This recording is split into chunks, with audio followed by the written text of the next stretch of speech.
when C is on the floor, I'm like, listen, be ready to run. Be ready to get out. Be ready because she's looking. Yeah, she's looking. Going. She wants to play fast. And she's just a phenomenal passer. Like her angles, like she knows exactly where to get it. Like the way she sees the floor, I think is great. And then for me, it's always like, I'm always going to get in her pocket. So the quote unquote Caitlin Clark effect is definitely real. I think we all feel it in our unique ways. 100%. Aliyah Boston just shut down every Caitlin Clark hater with one interview. Sitting with Sue Bird, she made it crystal clear Caitlin didn't just change the game, she's earned the respect of her teammates. Aliyah also revealed that one time she was mad at Caitlin. It's quite funny, so make sure to keep watching. The way we played the year before, a lot different.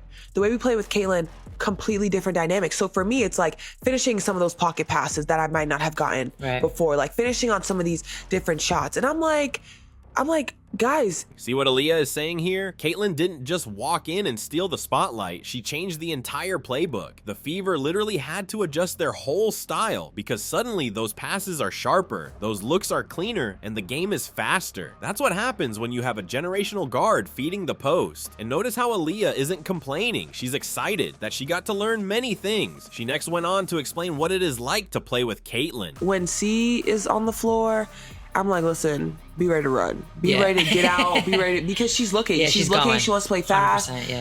Super early in the offense, and like we do that too as well here. But I think sometimes too now without her, like we can get into like a little more half court execution, make the defenses work a little bit harder. First side, second side, third side. Aliyah couldn't have painted it better. Playing with Caitlin Clark means you'd better lace up tight and be ready to sprint. The second she touches the ball, the pace flips like a switch. Fast breaks, early offense, no wasted time. That's what separates Caitlin from the rest. She sees the play before anyone else even realizes it's happening. And the best part, Aliyah Boston loves that.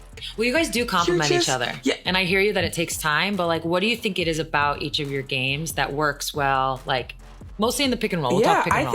I think honestly, one, like Caitlin, the attention she gets, right? Like teams are like up. Like if they're under and dropped, that shot's going up. Because I'm going to set a good screen, that shot's going up, and she's getting it.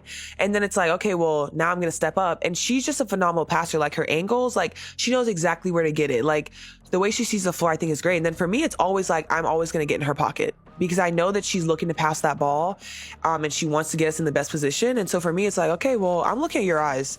So once I see your eyes, I'm there. You don't have to say anything, I'm going. Just listen to Aliyah. She's basically giving a masterclass on why Caitlin Clark is different. If the defense dares to sag, Caitlin's pulling up. If they step up, she's already threading passes at angles most players can't even imagine. That's not just talent, that's vision. And notice how Aliyah says she doesn't even need words. Just Caitlin's eyes are enough. That's chemistry and trust. And it's hilarious because while Twitter trolls scream that Caitlin's selfish, her own all-star teammate is calling her the most unselfish playmaker on the floor. She also answered the haters who say that Aliyah doesn't have a problem with Caitlin because she has good chemistry with her. They have to figure it out because right now everyone's like, oh my gosh, you and Caitlin have figured out such a good, I wonder why. Maybe it's because we've gotten a good amount of games under our belt and we've actually had time to practice and gel together and work on stuff. I don't know. Sometimes that's just how things work. Well, you guys do complement each other. Yeah. And I hear you that it takes time, but like, what do you think it is about each of your games that works well? Like, mostly in the pick and roll. We'll talk pick and roll. I think on Aliyah just clapped back in the classiest way possible. People act like their chemistry is some kind of miracle or fake storyline, when in reality, it's the product of hard work. They've practiced, they've built trust, and they've put in the games together. That's why it looks so smooth now. It's not some conspiracy, it's not favoritism, it's just two stars who actually know how to complement each other. Funny how haters can't process the idea that Caitlin might actually make her teammates better. But the good news is you get the #1 pick. Yes. And that obviously becomes Caitlin Clark. Yes. What are like she joins the team. What are some of your early impressions of her? I thought she was super nice. I think it's always weird when you're like used to competing against someone. Yeah, so that's crazy. That's part of my next question, actually. So you might as well just get into it. That year, I was like, I forgot, we were like doing something. We had something. I was like, hey, I just want to say, I'm like really upset that you like did what you did in in that Final Four game. For those who don't know, Aliyah here is talking about the 2023 Final Four, when Caitlin Clark's Iowa Hawkeyes handed the undefeated South Carolina their first loss of the season. And Caitlin didn't just win, she torched them with 41 points, 8 assists, and 6 rebounds. I was like, I feel like I just need to get it off my chest because like we are teammates, but I'm like, you didn't have to do all that. Like you did not have to go for 40 on our dome. Like, girl, we could have just had fun. But after that, it was like cool because obviously now we're on the same team, so you don't worry about that. But I always thought it was funny because I'm like, we just went from competing against each other, you beating us, and now we're on the same team. It's like, I was like, girl, it's okay, I get it. I'm not mad at you for real, but I am. Because like, why would you do that? See, this is the part that shows the real side of Aliyah and Caitlin. Aliyah admits she was still salty about Caitlin dropping 40 on her squad in the Final Four. But instead of holding a grudge, she laughs about it now because they're teammates. That's respect. That's what competitors do. You go at each other hard, then you team up and make each other unstoppable. Meanwhile, the haters twist every highlight into some fake beef and locker room drama. The quote-unquote Caitlin Clark effect is definitely real. I think we all feel it in our unique ways. 100%. Yeah. How did you experience it? Like, I know early on you talked about logging off social media. Like, what did you just learn in that period of time?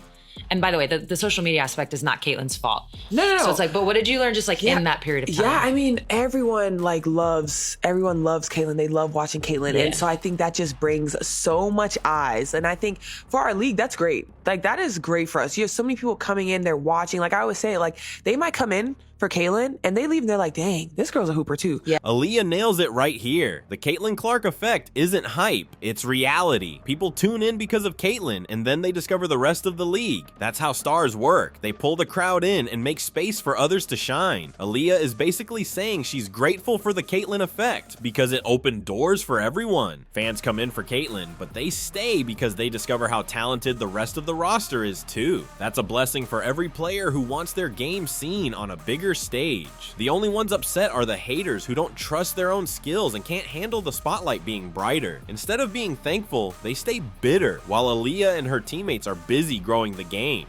I think no matter what, everything is for a reason, right? And that's kind of our focus is, listen, like, whatever happens, but whoever's here in our circle, listen, like, we're here to hoop. Yeah. And that's how we're going to play. And so I feel like that's just been our approach. Like, it hasn't been perfect. There's definitely been injuries here and there, but hey, we still got bodies and we're going to play. Aliyah shows real leadership here. She's not sugarcoating it. Losing Caitlin is tough, but the Fever aren't folding. Instead of sulking, they're rallying around whoever's on the floor and grinding it out. That's the culture Caitlin helped build too, where everyone believes they can still fight, even without her. And honestly, that's what scares the haters the most. Because if Indiana can still compete while missing their biggest star, imagine what happens when Caitlin's back. It's different, but I think everyone is once again finding their own rhythm, and that we just did a great job of like putting it all together.